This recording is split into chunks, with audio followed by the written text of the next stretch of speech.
mindset. And I encourage you to please write these down. Now, if you're writing, get ready to write. If you're typing, get ready to type. Because as I was practicing my speech in the shower this morning, I realized I have about 3 hours of information to give you in 30 minutes. I've already had 3 Red Bulls, and this is how this is going to go down.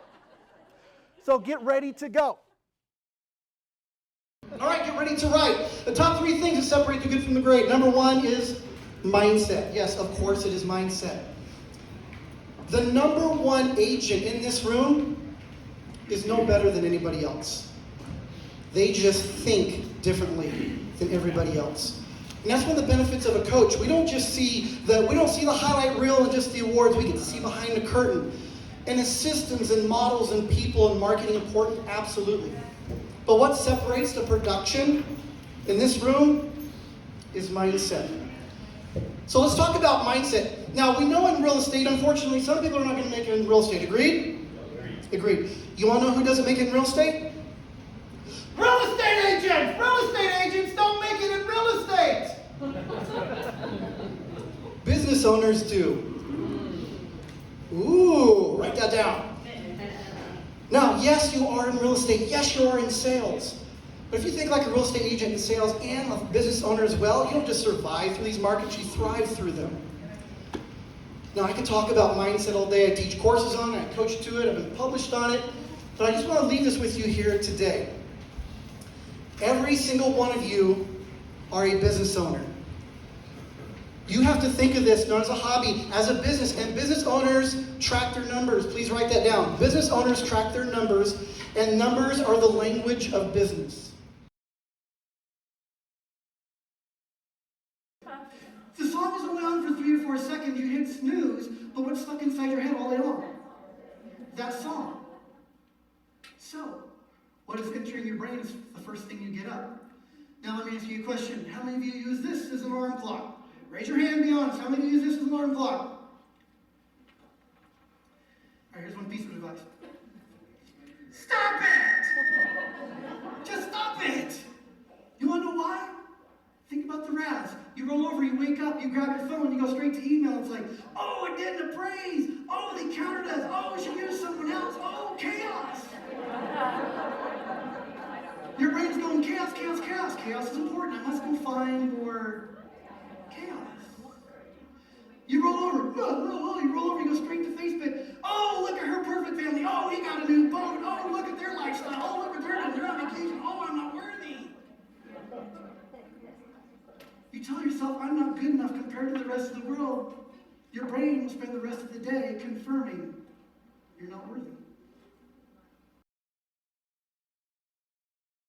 Coaches, I get to see behind the curtain of what's really going on. And not just in systems and models and marketing. It's what's really going on right here. And what's really going on up here. Now, ever since the pandemic, especially in our industry, since about last May, we've had a shift, haven't we? Now, let's be open and honest and vulnerable. How many people have taken a little bit of a hit at some time or another in the last few years? Anybody? I know I have. So that's why we're going to talk about mindset today. Because the number 1 factor that separates the good from the great is mindset. The number 1 agent in this room is no better than anybody else.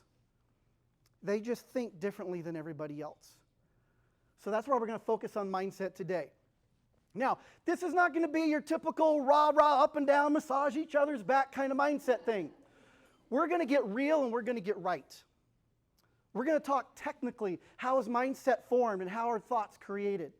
And tactically, what can you do about it? It's not just hope things get better, because hope is not a business plan. Would you agree?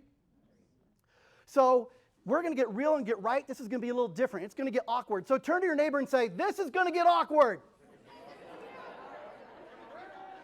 Turn to your other neighbor and say, and I like it. You're on the plane and you hear, okay, sudden loss of cabin pressure. The auction master is going to come down. You need to put yours on first before you help anybody else. How many have heard that before? Raise your hand and say, aye. Awesome. So the ladies in the room, you go, oh yeah, forget that. I'm a mom. I'm going to take care of my kids first. Right? So you go and you help your favorite kid first. Okay? So you all have them. right? So you help your favorite kid first, and then you go help the other one, and you go help the other kid, and then you see a little old lady struggling over here, and you run over there and you help her put her mask on and everything else. You see an old gentleman over here, and you go over there and you help him, and you calm him down, and you're helping him as well. And then you go back over here and you help your husband, because his is on totally backwards.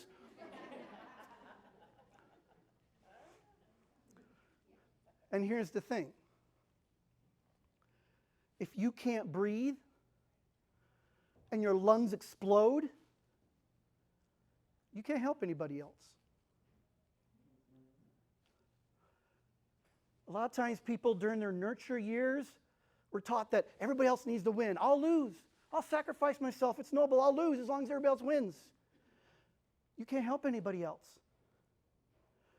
If you want to be the best mom, the best spouse, the best partner, the best spiritual leader, community leader, the best friend that you can be, you got to be the best you. Once again, control the controllables. I believe that most everybody gets two things. They get a chance and a choice. They get a chance to be happy, a chance to be successful, a chance to fulfill your full potential, whatever that may look like for you, and everybody's different, correct? Most everybody has that chance. And I say most everybody because we all know someone that was taken away too early. Would you agree? And not everybody woke up this morning. You got the chance. The next is the choice to do something about it. So we talked about you need to analyze, strategize, and put it into action steps. So to analyze, once again, let's go back to the environment audit challenge. You need to be hyper aware of what's in your environment for the next 7 days, audio, visual, what people are doing, saying, and how is it affecting you and your energy and your mindset, because that's what you can control. Next is to strategize. Strategize, do I need to plus it, keep it consistent, or I need less of it? That's how you strategize. Now, if you do those two things without the action steps, so what? What separates the good from the great is taking action. The last thing, once again, it's all about action. So how many of you have a number of pages of notes so far today? Raise your hand.